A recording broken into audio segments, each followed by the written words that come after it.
Okay, let's get started. So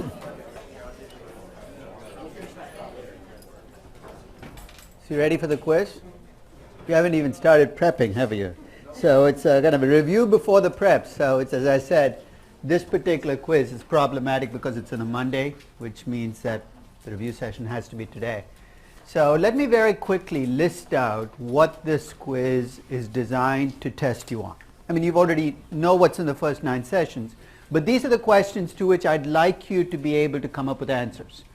The first is, if I give you a company, I'd like you to tell me what the potential conflicts of interest you see in the company are. What I mean by that is the government is the largest stockholder. I'd like you to tell me, as a stockholder, what are the things that worry you about what the company will do. So the first part of the analysis is perhaps the only qualitative part of the class where you have to make some judgments, but the judgments have to be based on facts. The rest is essentially whether you can read the numbers, not so much whether you can do the numbers, because I don't expect you to run a regression in 30 minutes, and because all that we do is separate those people who know how to use their calculators from those people who don't. But can you, if I gave you a regression, read the regression? Read the regression in what sense? Can you use the intercept to tell me whether the stock was a good investment or a bad investment looking back in time?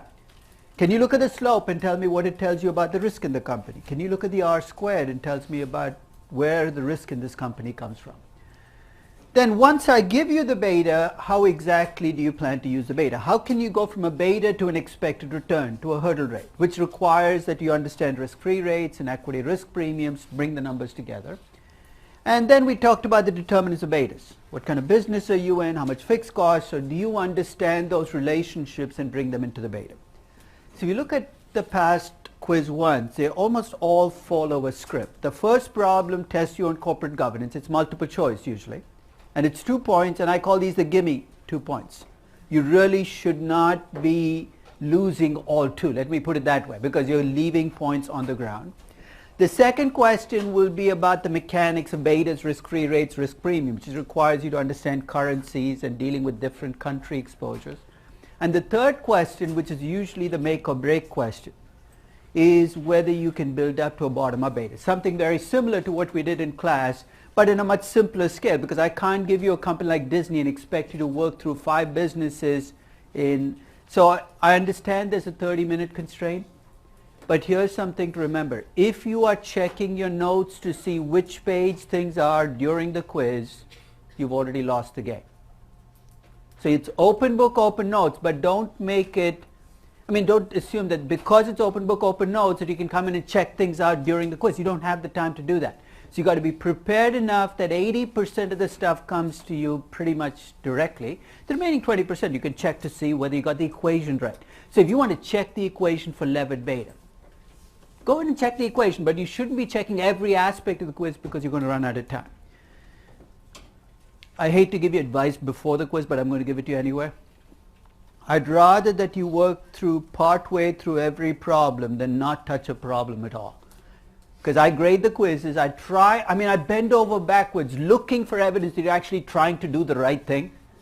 I look on the side of the page, the back of the page, but I can't read your mind. So if you're going to do something, at least do it transparently. So even if I don't like what you did, I can see what you did. Whereas if you put an answer there and it doesn't strike me as the right answer, and you've shown no work, I can't give you partial credit. And of course, if you don't touch a problem at all, you can get no credit. So some time management is critical. 30 minutes is not a long time. So if you get stuck, get unstuck. Because if you get stuck and you stay stuck, 30 minutes is going to go by. So with that behind you, let's talk about that first problem when you see the multiple choice questions. First, on these multiple choice questions, make only one choice. Don't do this 4 circles and you can look like you scratched out one and didn't. So if you have more than one answer, I'm automatically going to assume you got the wrong answer. So pick one and use common sense. So as an example, let me give you 2 multiple choice questions. The way I'm going to structure this review is I'm going to pull random questions from prior quizzes so you can see how the questions would have been answered. And with each one, I'm going to throw some twists I could have had in the question. Let's see if you can kind of deal with those twists. So let's assume you're a stockholder in a firm that is the target of a leveraged buyout. And if you're struggling with the notion, what the heck is a leveraged buyout, then in a sense that suggests that, because we've talked about leveraged buyouts, right? So what's a leveraged buyout? What happens? Somebody borrows a lot of money and buys out your company, right? From the perspective of conflicts of interest between you and the management of the company, which of the following would concern you? So don't have broad social agendas. This is about you as a stockholder and which of the following actions would worry you as a stockholder. The fact that the company would go private after the transaction. Does that bother you? Why should it? You collect your money and move on. So what do you care about the company after the transaction? The possibility that equity investors in the LBO could make huge returns. That might make you a little greedy. But as long as you make huge returns as well, you're willing to share. The fact that managers of your firm are part of the acquisition team. Does it worry you? Why? What's the conflict of interest you see? Conflict of interest. They're interested in getting the transaction done at any price. They're going to benefit afterwards. In other words, what if starting 4 quarters before the acquisition, they started reporting lower earnings? Remember, managers have little discretionary choices they make. They say bad things are happening in the company. So the fact that managers are part of the acquiring team and they're buying shares from you and they're running the company while they're doing it is the only choice here that really worries you, because that could make you worse off as a stockholder, because that is a conflict of interest. So that's the kind of reasoning I want you to work through, is take those multiple choice questions, work through the answers, and put yourself very specifically in the question that I'm asking in that multiple choice question. I'll also tell you that the toughest multiple choice question that you will have in all of the quizzes is any question to do with efficient markets. And part of the reason is we come in with preconceptions about efficient markets that get in the way. I'll give you an example. We usually see the stock prices of the target firm in an LBO jump after the announcement of an LBO. Can I use this as evidence that markets are inefficient, markets are efficient, or you cannot tell without more information? Let me play devil's advocate. I thought in an efficient market everything was supposed to be reflected in the price already. So doesn't the fact that the price jump on the announcement of an LBO suggest that markets are inefficient? Why not? What do markets reflect? They reflect the price given the way the company is run right now, right? In a leveraged buyout, it's not just the information. There are real changes that happen to the company after a leveraged buyout. There's more debt. You might be selling off businesses, shutting down other businesses. You can't expect the market to price actions that haven't been taken. So when an LBO is announced, it's not just information hitting the market, it's a change in the company. So the fact that the price changes on the announcement of an LBO is not evidence that markets are inefficient. Is it evidence that markets are efficient? Well, that you'd have to assess. You'd have to look at the changes and see if the market price change is consistent. The right answer to this question is you cannot tell without more information. I'd have to tell you what the LBO guys are planning to do with the company. You'd have to value the company, look at the change in the value and say, did the price go up by enough, too much, or too little? And if it went up there just the right amount, then you can make the judgment that markets are efficient. So there are variations on this question. Take a look at those questions because I want you to get a clearer sense of what exactly an efficient market is. And an efficient market is not one where the price doesn't change and everything is stable. Efficient markets, prices can jump for lots of different reasons. So now let's jump into the mechanics of this quiz. So I give you a regression. As I said, I would run the regression for you. And when we run the regression, we get a beta from the regression. And the first item from that regression that we get is the intercept, actually. The intercept tells you something about performance, right? And remember, it's not the intercept by itself, but the intercept compared to the risk-free rate times 1 minus beta. So let's very quickly review. The intercept is what you actually made during the period of the regression. The risk-free rate times 1 minus beta is what you should have made during the regression. The difference is the Jensen's alpha. How many equations are on that page? 1. It's algebra 101, right? If you have one equation, how many unknowns can you have in a problem? 1. So when you read these problems, here's the trick I have to try to pull off. I have to make it look like you have 2 unknowns, when in fact you have only 1 unknown. So whenever you have one of these intercept problems, the key thing you got to nail down is what do you know? Which 2 of the 3 variables? Because I've got to give you 2 of the 3. Which 2 of the 3 have I given you, and which one are you solving for? And it's not as easy as it sounds because sometimes the numbers might be hidden. So let me give you an example. This is actually from, I don't know which year, 10 years ago. I have a regression here, returns on a stock against returns on the S&P 500. There's the intercept. And I'm going to be very specific. When I give you the intercept, I'll tell you whether it's already in percentages or decimals, because you have to stay in the same units. Because if you mix up decimals and percentages, strange things can happen. Make a choice. Are you going to work in percentages or decimals and stay with that choice all the way through? So the intercept here is minus 0.20%. The Jensen's alpha for the stock was 0.10%. And I add in brackets on a monthly basis. So what does that mean? Well, the regression that I ran actually used monthly returns. And the reason that matters is your risk-free rate. All the numbers in this have to be monthly to be consistent. So there's my regression. That's my monthly intercept. That's my monthly Jensen's alpha. Question is, what was the risk-free rate during the period? So what I've given you here are the Jensen's alpha, the intercept, and the beta. The beta came out of the regression. All you have to do is solve for the risk-free rate. And this is truly just a check of algebra.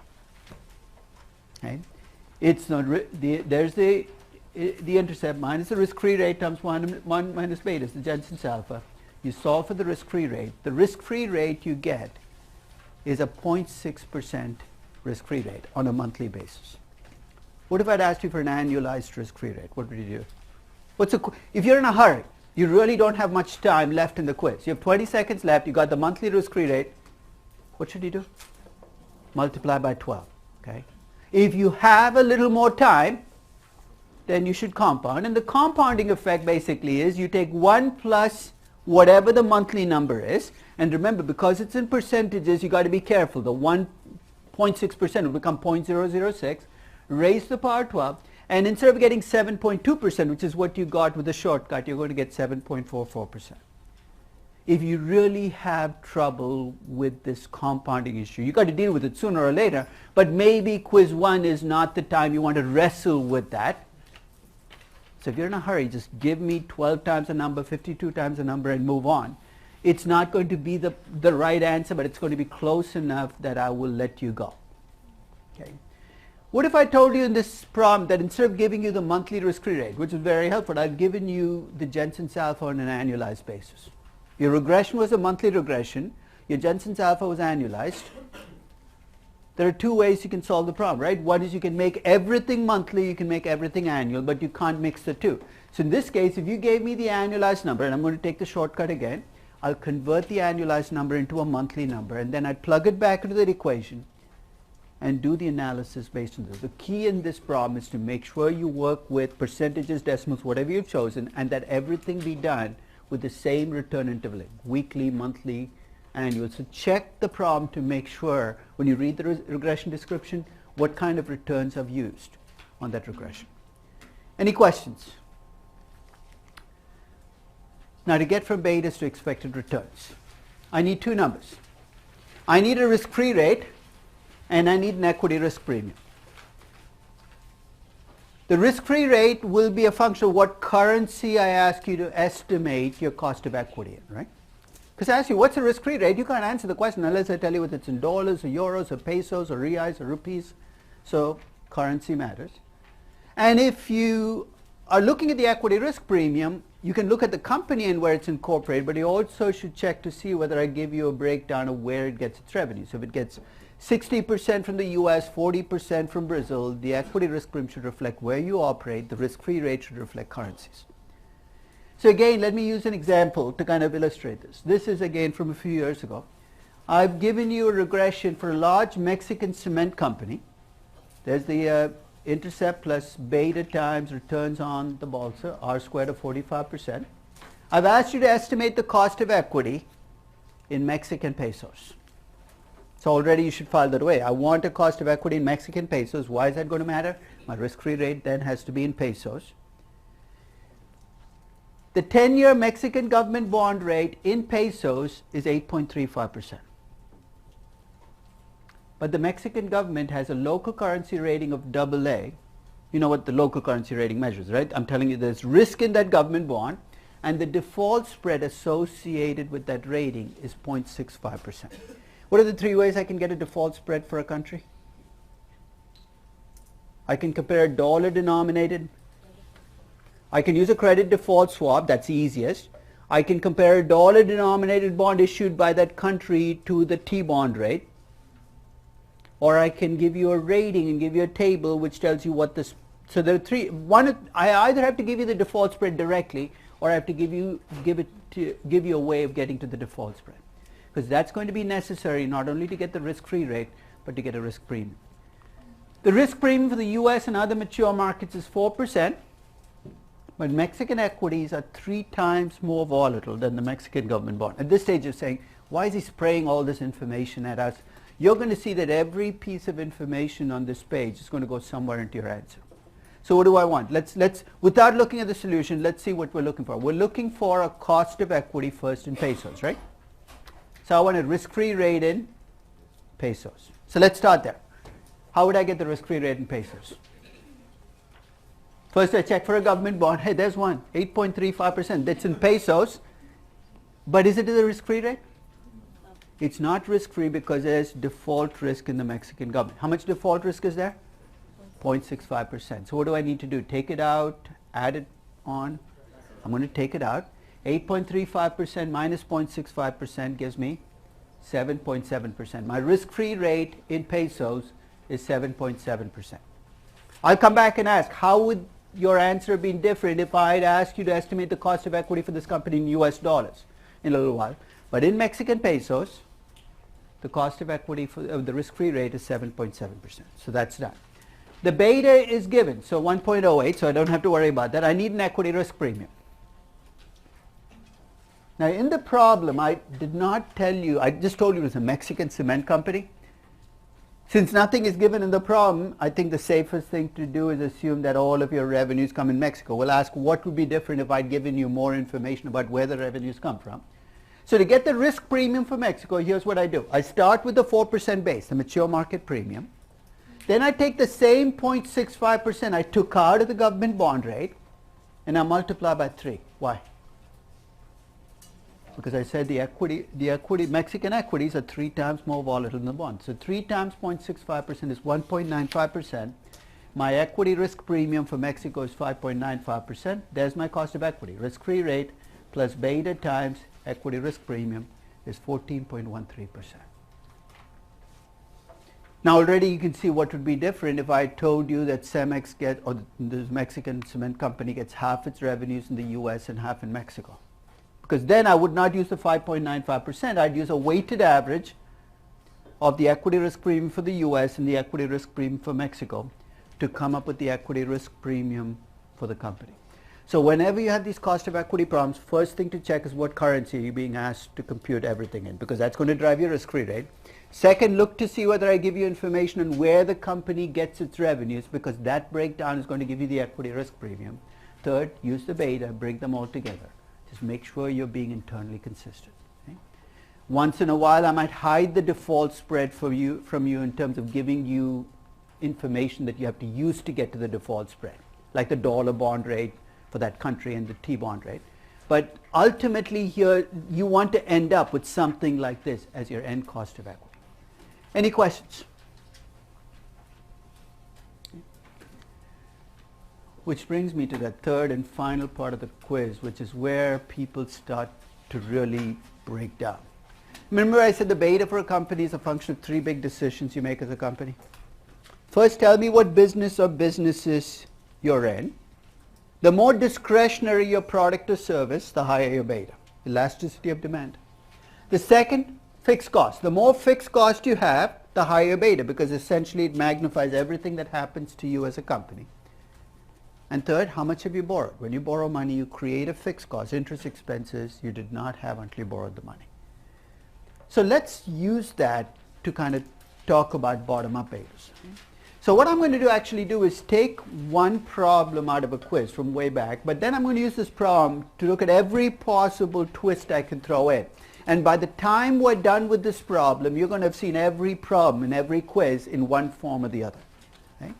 So let's assume that I give you the levered beta.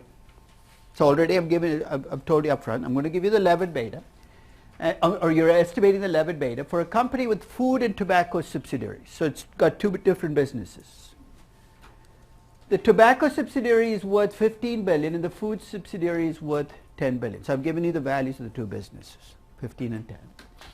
And I tell you the firm has a debt to equity ratio of 100%. Okay? I also tell you the betas of the two businesses, companies in the two businesses. That's the average beta and the average debt to equity ratio. And let's assume all the firms have a tax rate of 40%. A device I find very useful whenever I work with these bottom-up betas is to go back to that financial balance sheet. Remember we talked about that, where you look at market values? And in fact, here's what I did. After I had the problem, this was not given as part of the problem. I drew this right after I wrote the problem. Here's what the company looks like to me on a financial balance sheet perspective. It's in two businesses, tobacco and food, right? 15 billion in tobacco, 10 billion in food. The value of the company is 25 billion.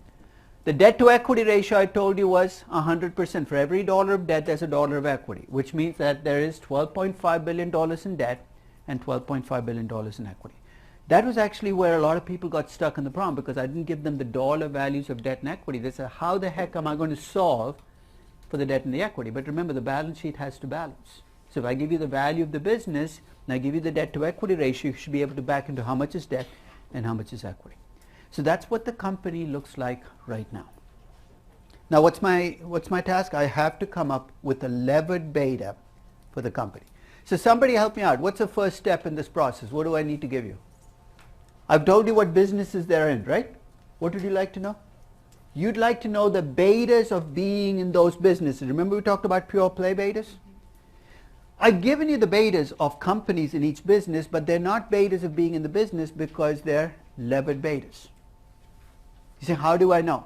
If I don't mention the word unlevered, if I just throw the word beta at you, it's always a levered beta. If I want to say unlevered beta, I will say unlevered beta, because that's not the beta we ever see in a service. It's always going to be a levered beta. So those are my regression betas. So what do I need to do to make those regression betas into betas for the business? Account for the debt. I have to take out the effect of the debt, unlever the debt. Okay?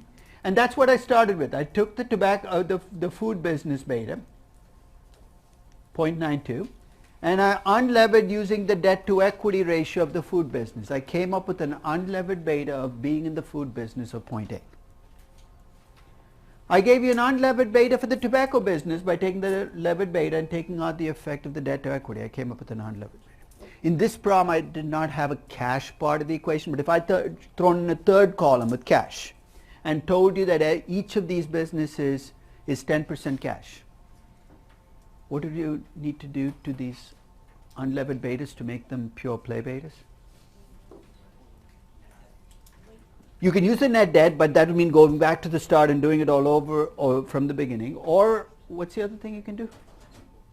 Take the unlevered beta you got, the 0.8, and divide by 1 minus however much cash you have. In this case, that will be 0.8 divided by 0.9. And 0.9, so basically what will happen is taking out the effect of the cash will increase the beta of the remaining businesses, and the intuition is cash has a beta of 0. And these company betas are going to be too low. In this problem, I had no cash, so you've got the unlevered betas of the two businesses. So we're still not quite there, right? I want a levered beta for the whole company. I've got the unlevered betas for the two businesses. I took my financial balance sheet and added an extra column in there. So there are my two businesses, right? Tobacco and food. There are my unlevered betas from the previous page. My unlevered beta as a company is a weighted average of those two business betas. Weighted by what? Weighted by how much value I get from each. So this company looks like it's 60% tobacco, 40% food. You take the weighted average of 0.9 and 0.8. Your unlevered beta for the company is 0.864. Last step, I need to lever the beta up. The debt to equity ratio is 100%. You plug in that debt to equity ratio of 100%. The levered beta you end up with for the company is 1.376. And I think the problem required you to compute a cost of equity, and I gave you the risk-free rate and the equity risk premium. But this entire problem was about getting the levered beta. So reminder again, I had to break the company down by businesses using market value. In this problem, I gave you the value directly. You have to compute the unlevered beta for each business by starting with the comparable companies and taking out the effect of debt and cash. You have to take a weighted average of those unlevered betas. And last step in the process, you compute the levered beta using the debt to equity ratio of this company. Now this was the easy part of the problem. And in every one of the part 3s, you're going to see this part. Part A is going to be, tell me what the beta for the company is given where it is today. And part B, I'm going to go off to the races. Because in part B, I'm going to say, divest this, add this, do this, tell me what will happen to the beta. In other words, I want you to be able to tell me how the beta will change if there is a significant restructuring of the company. But before you get there, you got to get the current beta nailed down, because you can't go off to the races until you got this piece done. I want to make sure everybody is comfortable with the steps in the process. So get comfortable unlevering betas. Right? So in every quiz on problem 3, you'll have to do this. Get comfortable relevering betas. Unlevering betas, you're taking out the effect of debt. Relevering betas, you're putting back the effect of debt. Get comfortable weighting different businesses if you're in multiple businesses. And the more you work with this, the more you realize it's the same process being repeated in every single problem 3, in every single quiz. Any questions? Because now I'm going to make some changes in this company. So here's the second part of the problem. Now let's assume that the company divests itself of the food business.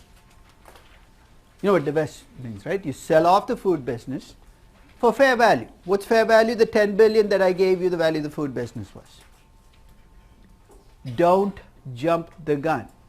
Don't jump the gun in the sense, when you do a divestiture, if I ask you what will happen to the value of your equity? What will happen to the value of your equity when you divest a business? When you divest a business, what have you done? You've replaced the food business with cash business. Nothing's happened to your equity yet. So don't assume that I'm going to use the 10 billion to pay you a dividend or buy back stock. I haven't told you yet. If I had paused right there and said, tell me what the beta for this company will be right the minute after the divestiture, here's what the company will look like. You still have 15 billion in the tobacco business, right? With a beta of 0.9. But now you replace the food business with the cash business. You replace the beta of 0.8 with 0.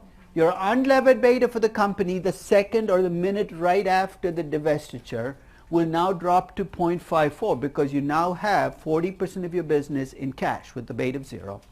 Your debt to equity ratio hasn't changed. You've done nothing to debt, nothing to equity. Your levered beta as a company will be 0.864. Is everybody clear on what's happened? All that I've done is replaced a business with cash coming in. Cash is a beta of 0, so I've essentially done the same weighted average. But now with cash being 40% of the company, the beta for the company comes down and the levered beta reflects it. Okay. So until I tell you what I do with the cash, nothing else has happened to the liability side of the equation. It's all on the asset side. Are you ready? I'm going to do something with the cash. I'm going to do multiple things with the cash. Let's do one thing at a time. Let's assume I use the 10 billion to pay off debt. So let's work through the balance sheet. The 10 billion leaves the asset side, right? It's gone. My debt drops by 10 billion. That's the nice thing about having a financial balance sheet. You can check and make sure your balance sheet is still balancing. Because if it doesn't, you have a problem. My unlevered beta now is just the beta of tobacco because that's all I have. My debt to equity ratio now drops to 20% and my levered beta becomes 1.008. That's if I use the 10 billion to pay off debt. What if I use the 10 billion to buy back stock? Well, let's see what happens. My cash disappears, but now my debt remains untouched, but my equity drops by 10 billion. Do you see why buying back shares reduces your equity? What happens when you buy back shares? Why does your equity go down? Your stock price doesn't drop by 80%. So what changes? The number of shares will decrease by 80%. So it's almost like you're having a bonfire. 80% of the shares are now gone. The equity becomes 2.5. Your debt to equity ratio now is 500%. And your levered beta now becomes 3.6. You've essentially made yourself a much more levered company. Yes? Can you explain that last point one more time about when you buy the stock? When you buy shares back in the US, you're effectively taking the shares, not just putting them into the company. They go out of circulation permanently. So Apple used to have 6.5 or 6,500 million shares and now has only 5,700 million shares because every time they do a buyback, it reduces the number of shares. So when you buy back shares, you're just reducing the value of equity in your company. Okay? And that basically will push up your debt to equity ratio, and by pushing up your debt to equity ratio, it'll push up the beta for your company. Okay? What if I paid a special dividend? Actually, let me say on this page, what if I paid a dividend of 10 billion? Let's see if I caught it. What do dividends do? They don't change the number of shares, so number of shares remains the same. But if I pay this huge special dividend, it's almost like a dividend that's almost 40% of the price. What's going to happen to the stock? It's actually 80% of the price. Your price is going to drop by 80% because the day you get the dividend, you're getting cash out of the company. A dividend has exactly the same effects on equity as a buyback does. Anytime you pay a dividend, your market value of equity will shrink by the amount of the dividend because cash leaves the company. Your company's become a smaller company. So whether I say dividends or buybacks, it's interchangeable from this perspective. An accountant might disagree and say, I'm going to account for it differently, but in finance, we don't care. The market value of equity will decrease by the amount paid out of the company, either as a dividend or as a buyback. So I need to tell you what I do with the 10 billion before you can tell me what will happen to the beta. Let's make this a little messier. Let's assume I used 5 billion to pay a dividend, and the remaining $7.5 billion to pay down debt. By now you get the mechanics, right? The cash leaves the company. My debt will drop by $7.5 billion. My equity will drop by 5 billion, and I'm going to end up with a levered beta 1.17. Yes. So I think you had 10 billion in the beginning, and then you're paying 5 billion and 7.5. I'm sorry. This should be 2.5 billion, right? Oh yeah, that's my big question. Yeah, that's my mistake. That should be 2.5 billion. I'm creating money out of nothing here. It should be 2.5 billion in for the dividend and 7.5 billion to pay down the debt. Thank you for catching that. So basically, all I'm doing now. So by now, do you get the mechanics? I tell you what I do with the cash. You first look at what happens on the asset side. Then you say, where is the cash going? Because I need to tell you where the cash is going for you to decide whether debt's changing or equity's changing or both are changing. You ready to make this even messier? What did I get when I sold off the food business? I got 10 billion, right? What if I decide to use the 10 billion to buy a social media company? I can do whatever I want with the 10 billion. I don't have to pay a dividend. I don't have to buy back stock. What's going to change? Well, my social media company now shows up instead of my food business. The beta of the social media company is 1.8. The unlevered beta for the company goes up because I'm now into a riskier business. My debt to equity ratio didn't change, but my levered beta is now going to be much, much higher if I enter a riskier business. But let's say 10 billion is not enough to buy a social media company. I want Snapchat, and it's going to cost me 15 billion. What if I go out and borrow 5 billion, add it to the 10 billion that I got from the divestiture, and bought an even bigger social media company? By now you can see I can make this as contorted and distorted as I want, but as long as you approach it sequentially. Sequentially in what sense? Look at what happens to your assets, then look at what happens to your debt and equity. If you approach it sequentially, no matter how complicated the problem is, at the end of the problem, you're going to get an unlevered beta for the company after the change. And you're going to get a levered beta that reflects what happens to your debt and equity after the transaction. Okay. So any variations you can think of, you can divest, I can acquire, I can do acquisitions, I can pay dividends, I can buy back stock. I mean, you can think of every possible combination I can throw at you, and as long as you take the asset side first and then do the liability side, you're going to be okay. So I'm going to give you a table that I think will kind of bring home whether you've got this nailed. So I'm going to go item by item, and with each one, I want you to tell me what's going to happen to your assets, what's going to happen to your unlevered beta, what's going to happen to your debt to equity ratio, and what might happen to your levered beta. Okay.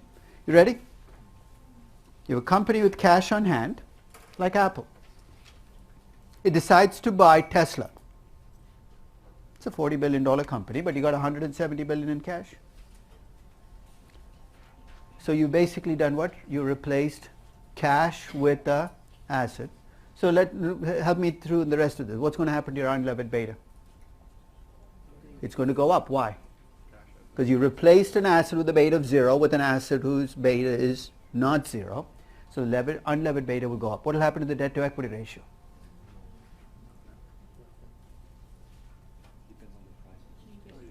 What did I use? I used cash. Remember, it's all on the asset side. Keep the financial balance sheet in front of you. If I use cash, nothing is happening on the other side. I know your instinct is saying, but cash belongs to equity. Don't mess with all that stuff. I use cash to buy an asset. I'm not issuing new equity. The equity doesn't go up. The debt doesn't go up. There is no change in the debt to equity ratio. But because my unlevered beta went up, guess what? My levered beta is also going to go up. So is everybody getting the mechanics? Let's try the next one. Let's assume I buy an asset, in this case another company, but I don't have the cash. So what do? I issue stock. So help me out here. So what's going to happen to my assets? I'm bringing a new asset on. So now my balance sheet will actually become bigger, right? You see the contrast with the previous one, my balance sheet stayed the same, but I just moved from cash to an asset. Here I'm actually making my company bigger. And if my assets go up by 3 billion, 5 billion, guess what? Something has to change on the other side. In this case, I've told you what's going to change. What's going to change on the other side? My equity is going to go up. So my unlevered beta will it increase or decrease? It's actually an interesting question. Depends on where my existing business. If I'm in a safe business now and I'm adding a riskier business, it'll go up. If I'm in a risky business now and add a safe business, it's going to go down. So I can't tell you which direction the unlevered beta is going to change. But I can tell you which direction the debt to equity ratio is going to go, right? What's going to happen to the debt to equity ratio? It's going to decrease. Why? Because I issued equity. Not because I bought an asset, but because of how I funded that asset. Which means my levered beta effect is anybody's guess because it depends on what happens to my unlevered beta. Okay. Any questions on that? So my unlevered beta, I can't tell you which direction because it depends on whether it's a risky business buying a safe asset or a safe business buying a risky asset. My debt to equity ratio decreases because I'm issuing equity to cover the transaction. My levered beta might go up, might go down depending on what happened to my unlevered beta. What if I bought the asset with debt? The asset half is going to stay the same, right? In other words, the same rationale will apply. I can't tell you what will happen to the unlevered beta because I don't know whether the asset you're buying is safer or riskier. But now your debt to equity ratio is going to increase, and if your debt to equity ratio increases, the levered beta effect again will depend on whether the unlevered beta went up or down in the first place. The debt to equity ratio going up will push up the levered beta, but if I bought a safe enough business, as I'm saying this, I think this would be a good question to ask. How safe would the business have to be to leave your levered beta unchanged? Don't worry, it's not on the quiz because I thought of it just now. Next year I will.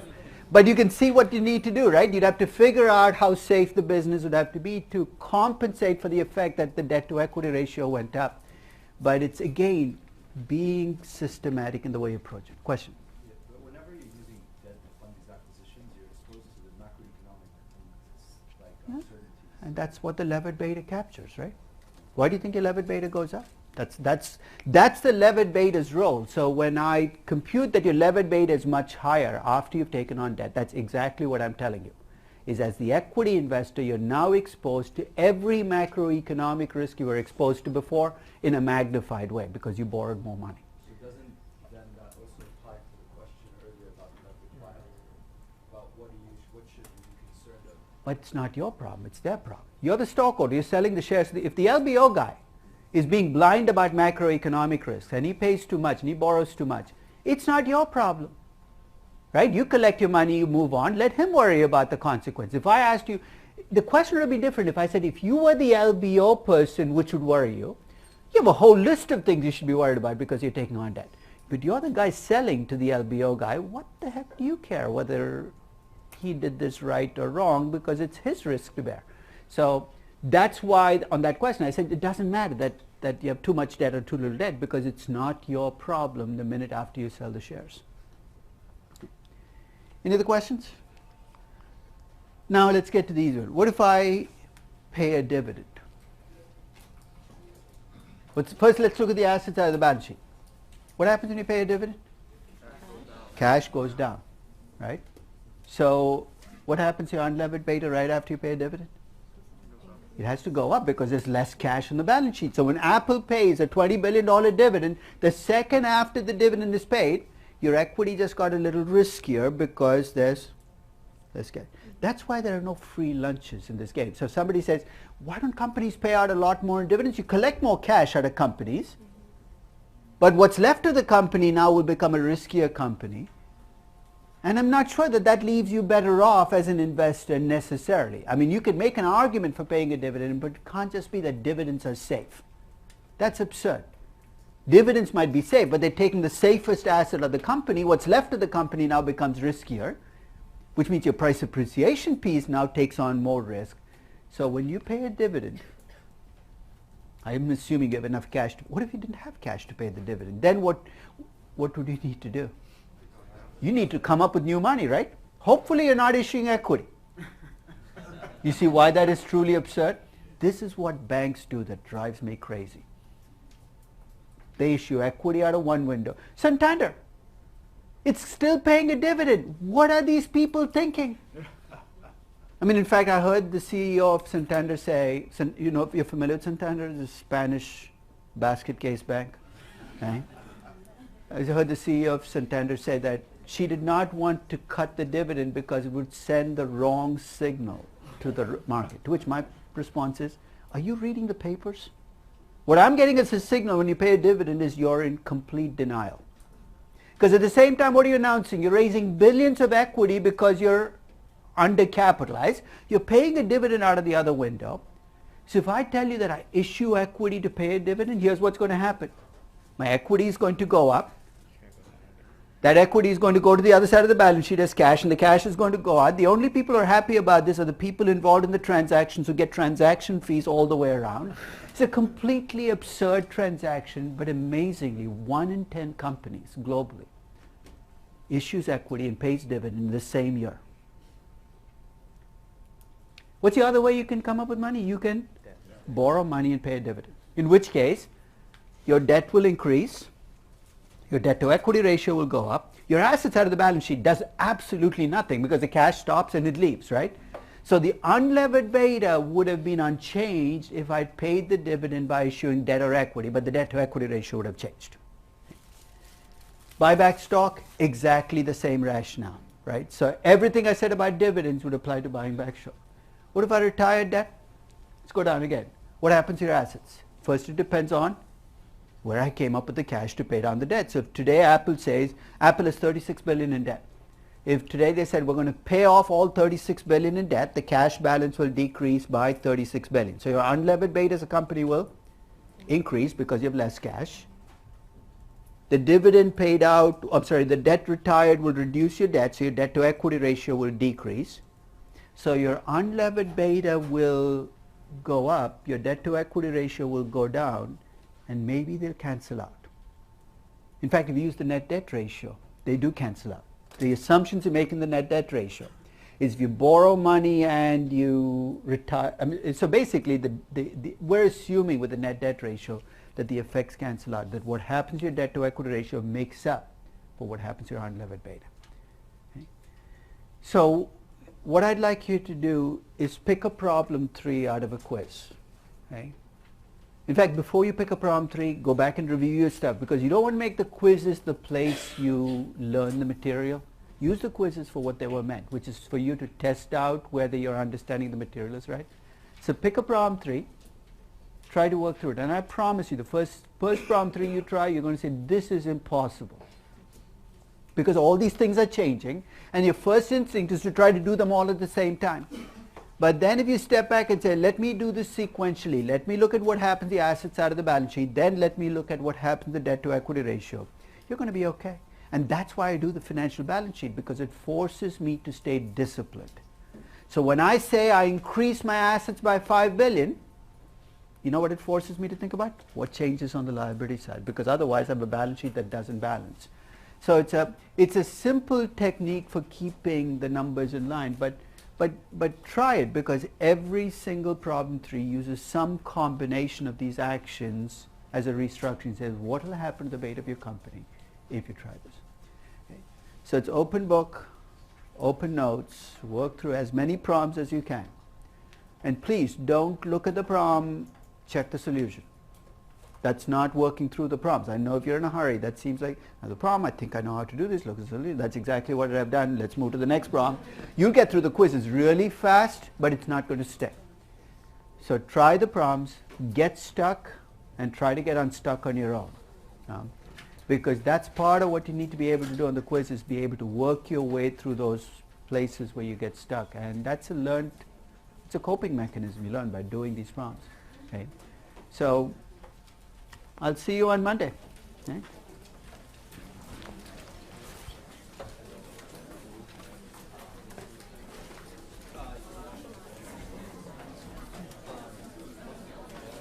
I forget where it is, but why, when the market does nothing and you have a riskier stock, why would your return be negative? Because in period when the market does nothing, you've got to put your money in a risk-free asset and earn some money. So by having a risky asset, you've actually earned less than you should. So having a 0% return when you can have made a 0.5%, taking no risk at all, means you've actually underperformed by 0.5%. That's the RM minus RF. Remember the brackets, it's what you make on the market minus the risk-free rate. If your return on the market is 0, you actually lost money that month, because you could have taken that money and put it into T-bills and made 0.5%. So the riskier the investment, the more I have to magnify that underperformance. So doing nothing in the market is not leaving you untouched. It's actually making you worse off. I guess I think that it's 50% of the time won't you do better? Well, that's fine. This problem is problematic. You told me exactly what you said. You did not. There's no problem with that. I know exactly what the market is. It's already next week. I know what you made of the speed is always going to be greater than that. So the month of January did nothing. It's not a question of probability. That month was a bad month. Doesn't mean the next month is going to be a bad month. That month was a bad month. I'll be ready very good. And if it's a bad month, yeah, for the market. For you as an investor, invested in the market, right? So if you invest in the average risk stock, you'd have earned 0.5% less than you should have. If you invest in a stock that's twice as risky as the average, you're going to earn 1% below what you should, because in a month if the market does nothing, you're actually going to find riskier stocks actually decrease relative to the market because you are making less than you should. So what you're effectively doing is taking your underperformance relative to risk-free rate and magnifying it by having riskier and riskier reductions. So if you buy a lot of risky stocks and you make nothing in a period when you could have made 0.5% risk-free rate, that's a lot worse than buying safe stocks and making nothing, right? And that's all the density of the capital. Hi.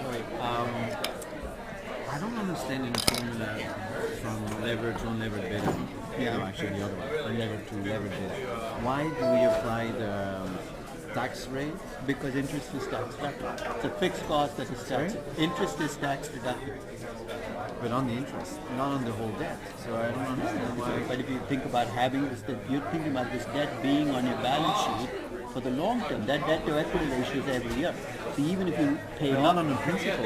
We will not. the principal gets refinanced with new debt, right? Because if you keep the debt to equity ratio at that number, the only way to keep that debt to equity ratio at 100% is when old debt comes due, it's got to be replaced with new debt. You have a continuing interest expense. It might not be on the same bank loan, but there's a roll, because otherwise your debt to equity ratio will go to zero. If I use equity to pay off debt. So when you have a debt to equity ratio for the long term, the only way you maintain it is by refinancing that debt with new debt. And that's why the interest expense becomes an ongoing continuing expense, and that's the tax benefit. Quick question about my company. So I had messaged you, I'm Shivani, I messaged you about doing LLC. So when I was looking at the market investors, so the top 5 institutions are all somewhat affiliated with GS. So the only one I could come up with, which is not affiliated with Mundi Asset Management, which I think is a European asset management firm, but it only holds like 1.7%, so then they're not, right? Market investor or I mean, if you're the one who took the definition,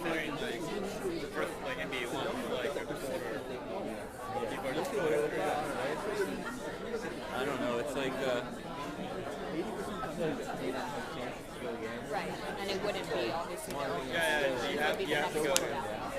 And then one of the companies, one of those institutions in the top 5, forgotten its name now, but it's based in Belgium. I couldn't find anything on it.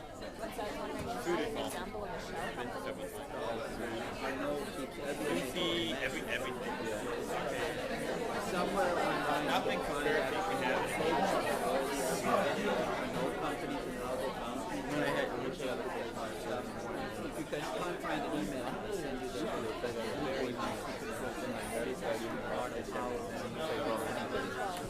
Okay, perfect. Thank you. Professor, I know I'm kind of behind the ball on this, but I wanted to get your insight on the company that I'm picking. And my group is doing steel. And so I was looking around at transportation companies. Initially, I wanted to do like a trucking company, but they're all private, right? I couldn't find anything in the U.S. that are focused on steel. Yeah. Well, I wanted that to be where most of the revenue is coming from. It's too niche, right? So then I went to like the other. Yeah. Understood. I wanted to be like some type of synergy there between like steel and the trucking company.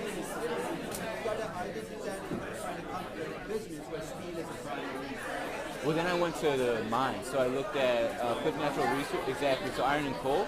And so that company focused on those two things, but the last year's earnings were like, they were negative. And it was largely due to an impairment. I just want to get, like, I think it's like a good company. Okay. I think it's mostly like, there's nothing impaired over the last 5 years, and then 2014 they added it all on. But also, I think they were negative anyway, though. I got to look at it, but.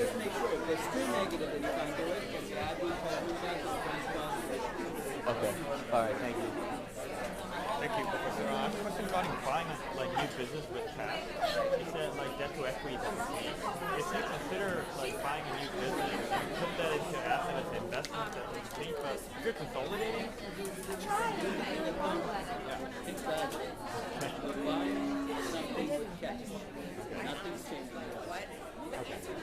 Otherwise, you can create money out of nothing, right? Because I can make my equity go up by just going out and buying other companies.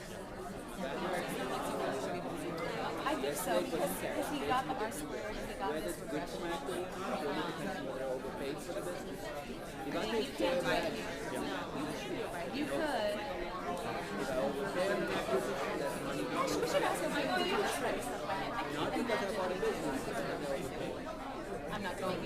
what I've done is replace 50 billion in cash with a 45 billion. That's the definition. The definition of the debt is like interest paying obligation, not the liability. You take the differences between all of these and you. I had a question about this practice problem number 11 that we we're thinking about, and we were just talking about it, but it's about why commodity prices aren't correlated with stock prices, which is why the beta is not. But they might be correlated in a negative way. Right? Okay. You can have a lot of risk from oil prices going up, but the rest of the economy is helped by oil prices. By lower oil prices, you as an oil company, of course, but everybody else is helped. Your beta is actually going to be very low, right? Because you do well when everybody else does badly, Got and you it. do badly when everybody else does well. So if your primary risk is a commodity price risk, because you want commodity prices to go up and everybody else wants it to go down, It could be negatively. Okay, got it.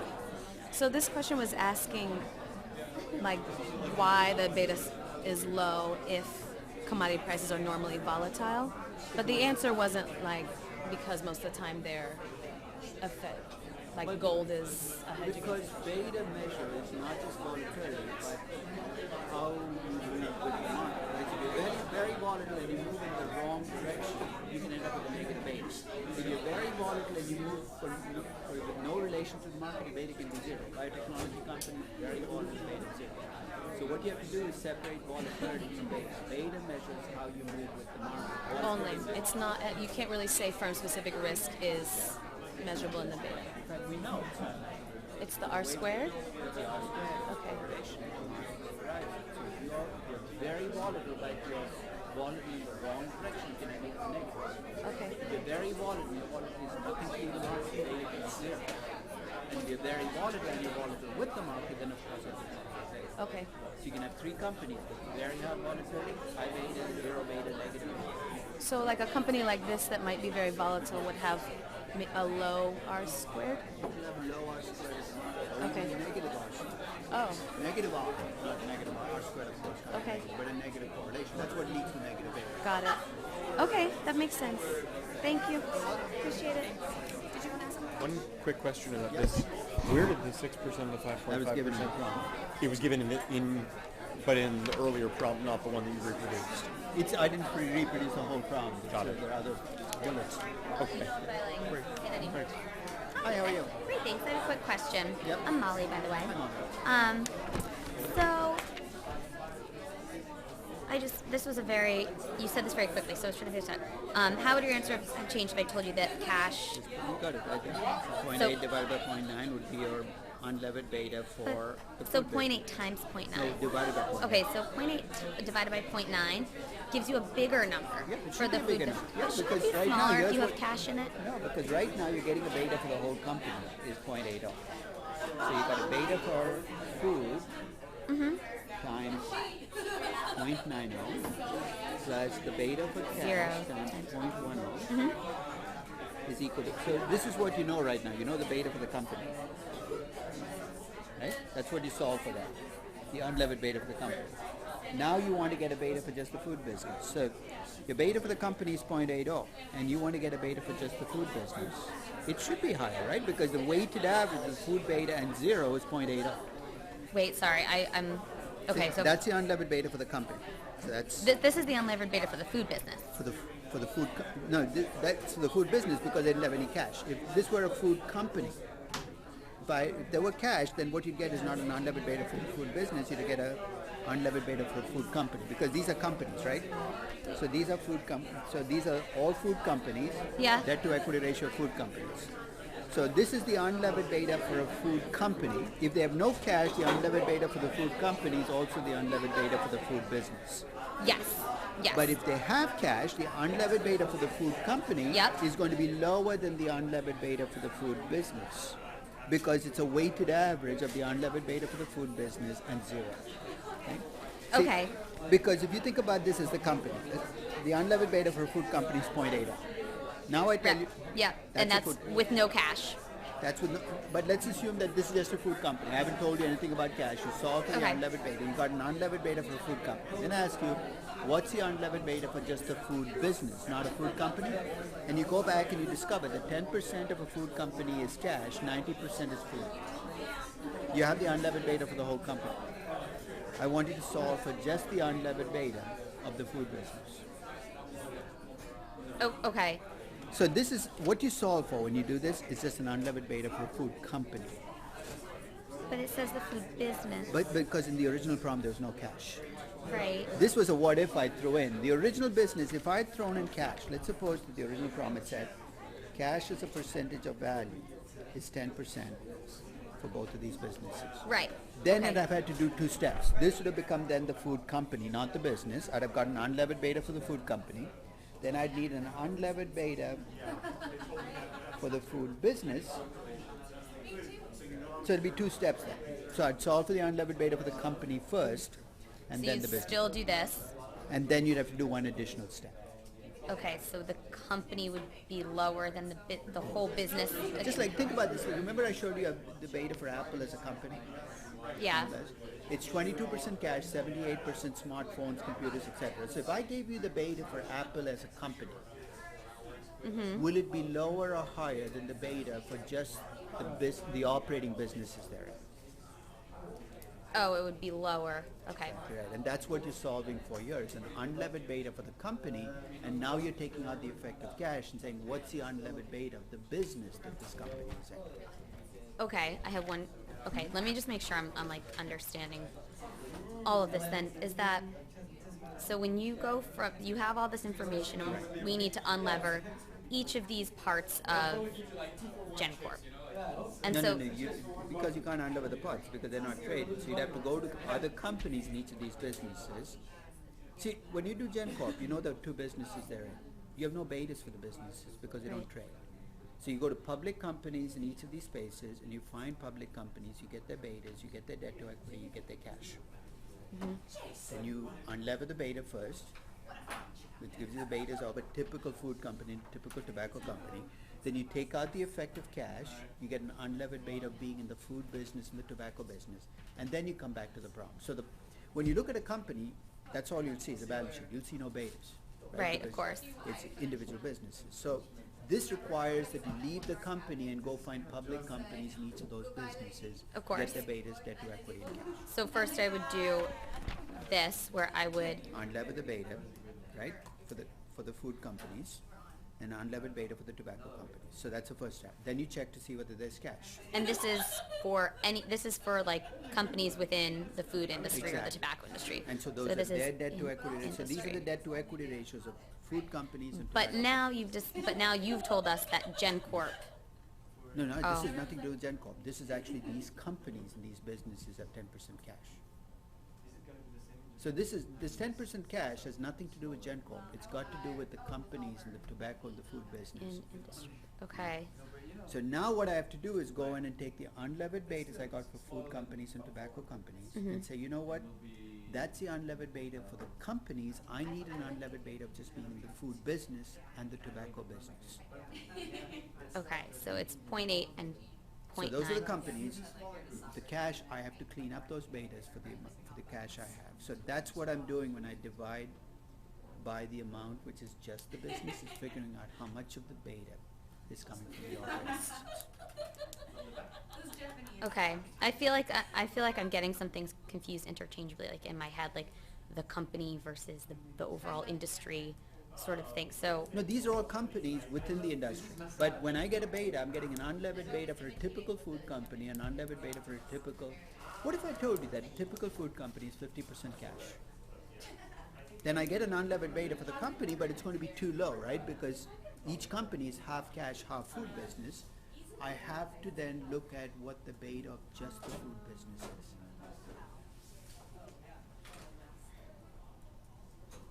So, okay, sorry. So I wrote unlevered, no cash. But this is actually unlevered, and it has cash in If it, there's cash. In potentially. the original problem, there was no cash. But if I had thrown in cash, you'd have had to do an extra step.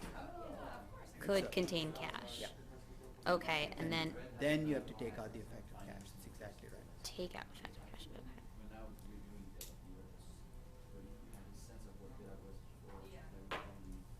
Okay. Okay. Okay? So then we just do that over 1 minus Yeah, the percentage. Okay. Take a And look then at we the would use it Yes, here exactly. instead. Yeah. Okay.